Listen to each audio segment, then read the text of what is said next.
Bonjour, c'est Gilles, je reprends ma lecture de la vérité par Dieu. Question 61.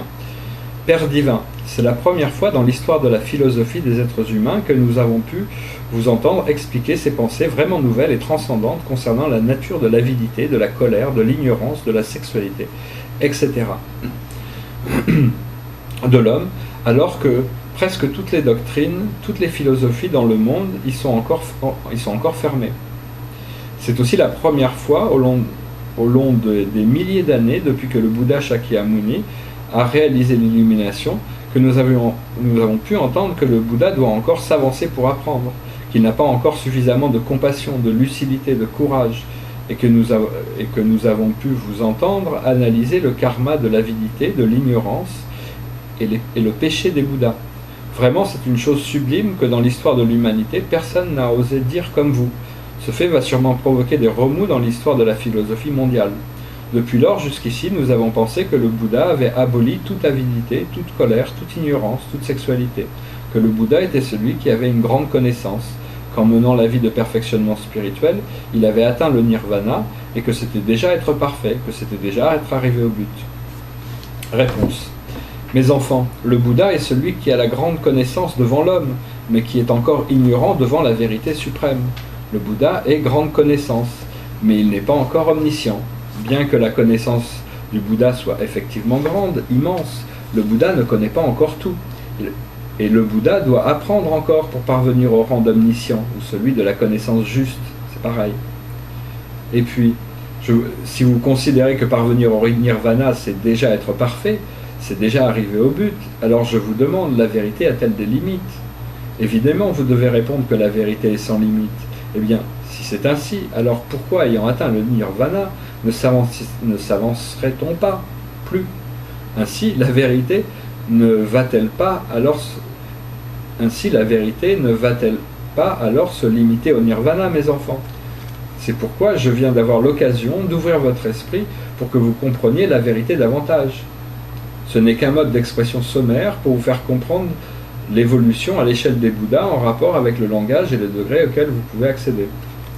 Ces choses sont vraiment sublimes. Ici, je ne vous parle que sommairement pour que vous ayez quelques notions afin d'avoir une vision plus large de la vérité. Je ne peux pas encore vous expliquer comme je l'ai fait à l'échelon des Bouddhas. Ceci se nomme provisoirement la vérité du non-véhicule, que votre degré spirituel ne peut comprendre en aucune façon. Si vous l'entendez, vous serez perturbé, bouleversé, et puis ce sera néfaste. Le véhicule suprêmement sublime, que je vous ai souvent expliqué en m'abaissant à votre niveau limité, n'est pas du tout sûr que vous l'ayez bien assimilé. Ne parlons pas du véhicule suprêmement sublime, que j'explique à l'échelon des Bouddhas. Maintenant, vous devez encore vous frayer le chemin pénible, pas à pas, depuis l'impur jusqu'au pur.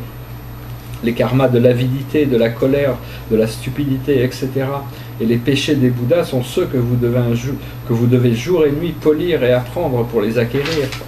J'espère que vous arriverez à atteindre cette sphère pour moi. Parvenir à la sphère pure et sereine du nirvana, c'est déjà très bien, car étant parvenu à ce relais, vous êtes déjà tout près de reconnaître vraiment dans sa totalité le visage de la vérité. C'est pourquoi je ne vous en parle que sommairement pour vous faire un peu connaître et pour vous expliquer, afin que vous compreniez ce qui concerne la comparaison entre Dieu et Bouddha. C'est seulement à partir du niveau de Luang Xirang, plus élevé, maîtrisant bien les 5 éléments, possédant les 6 pouvoirs supranormaux et dont l'énergie spirituelle parvient au nirvana, que l'on peut entendre et comprendre mes explications à l'échelon des Bouddhas. C'est une grande circonstance bienheureuse pour le progrès de la vie de perfectionnement spirituel de Luang Xirang d'avoir fortuitement rencontré le corps sanctifié symbolique de Dieu sur terre, afin d'expérimenter et de s'instruire par le non-être et par l'être à la fois de maintes choses vraiment sublimes et supranormales que d'innombrables Bouddhas n'ont pas eu l'occasion d'expérimenter, de comprendre et de connaître. Le fait d'expliquer sur terre le non-véhicule à l'échelon des Bouddhas au moment de l'ère inférieure du kalpa de la décadence est vraiment un phénomène qui n'a jamais encore eu lieu dans l'histoire de l'univers. Ce fait extraordinaire s'est présenté grâce à une circonstance rare que j'ai pu subitement choisir, le corps physique méritoire, un corps physique méritoire ayant un niveau qui lui permettait d'accéder à la vérité pour qu'il puisse expliquer le non-véhicule. C'est grâce à cela que le flux d'énergie divine de ma lumière transcendantale qui se répand de la sphère d'extrême pureté jusqu'à la sphère impure du monde terrestre, a pu extérioriser son caractère majestueux et lucide dans les explications à l'échelon des Bouddhas sans être influencé, déformé, faussé pour autant par le degré de compréhension du corps terrestre. En effet, le degré de réalisation spirituelle de l'âme avec cette vénérable personne a été attesté par Dieu. C'est pourquoi elle est en mesure d'avoir la qualité et le niveau spirituel requis pour recevoir mon énergie divine en vue de donner les explications aux personnalités de haut degré d'évolution encore présentes dans la sphère du visible. Plus tard, lorsque je ferai mon apparition véritablement, je ferai véritablement mon apparition pour œuvrer, je produirai des occasions particulières pour que les personnalités de haut degré de réalisation puissent venir de partout pour apprendre avec le vénérable corps sanctifié. En résumé, tout ceci pour que vous voyez que tout n'est que la loi d'évolution, à cause de l'évolution, pour le but de l'évolution éternelle, afin d'exister éternellement. Toute chose doit se mouvoir et évoluer sans cesse. L'enfer, le monde terrestre, le nirvana ne sont que des relais d'évolution qui existent au cours de votre voyage d'études, le voyage d'études des petites âmes individualisées pour contribuer seulement à leur but d'évolution. Le relais du monde terrestre, surtout, est un lieu où la rencontre et l'opposition entre les deux forces du pur et de l'impur se manifestent de la manière la plus intense et la plus orageuse qui soit. C'est une école d'évolution dynamique de premier ordre de l'univers qui a fourni tant de faits pour que les petites âmes individualisées expérimentent et apprennent depuis les problèmes clés de la vie matérielle et spirituelle que l'homme doit résoudre en peinant et en souffrant, puis les bouleversements autour de lui, tant sociologiques, culturels, économiques, politiques que scientifiques, les progrès de la civilisation matérialiste, les problèmes spirituels, les sources des philosophies des religions, les doctrines, les théories contradictoires, puis les remous dans la vie, les joies et les peines de l'existence humaine, les plaisirs terrestres mêlés aux tragédies écœurantes, les circonstances endeuillées jusqu'aux guerres, aux tueries, aux calamités du ciel et de la terre, aux imprévus qui ne cessent de menacer la courte existence éphémère de l'homme. Toutes ces choses ne sont que des occasions offertes aux hommes, aux petites âmes individualisées, pour apprendre à chercher et à connaître toute leur nature, apprendre à faire évoluer sans cesse ces natures pour pouvoir toujours évoluer. Ainsi, les petites âmes individualisées descendent de la sphère du pur pour apprendre la sphère de l'impur. De la sphère de l'impur, elles remontent pour apprendre la sphère du pur. Puis elles apprennent le pur et l'impur en même temps, jusqu'au moment où elles atteignent la vérité et parviennent au rang de Dieu. Quand elles atteignent la vérité, arrivent à l'origine et s'harmonisent avec le vide, elles se reposent-elles déjà?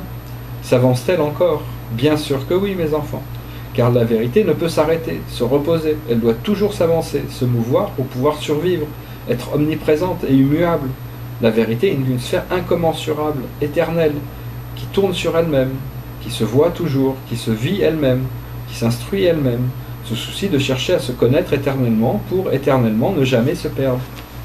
C'est pourquoi Dieu doit faire éternellement des études sur Dieu, en se fractionnant sous la forme de petites âmes individualisées, pour descendre dans le monde. Il existe un certain nombre de mes enfants qui considèrent que s'avancer toujours afin de pouvoir arriver au but, parvenir au rang de Dieu pour après s'avancer de nouveau est extrêmement pénible, vraiment ennuyeux. Mais non, mes enfants, Dieu s'avance toujours, mais il reste toujours au même endroit. Il s'avance, mais comme s'il ne s'avançait pas. Et puis c'est grâce au fait que j'accepte de toujours œuvrer que je jouis toujours de la félicité. Dans cet univers, personne ne peut œuvrer autant que moi. J'accomplis n'importe quelle tâche. Je travaille à un tel point qu'il me semble que je ne travaille guère, que je me repose toujours dans le bonheur. C'est parce que je suis extrêmement agité que je suis extrêmement serein, mes enfants. Ces états, il faut que vous soyez Dieu pour pouvoir les expérimenter afin de les comprendre. En m'écoutant parler, vous ne pouvez arriver à les comprendre.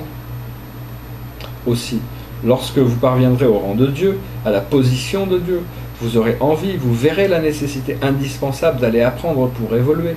Et de nouveau, vous irez vous fractionner en petites parcelles de lumière pour aller apprendre.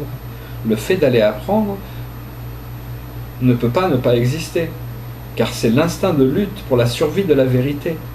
C'est aussi le sens, le bonheur, la félicité, l'incommensurable, qui part la vie éternelle, omniprésente de la vérité. Voilà, la dernière petite pause.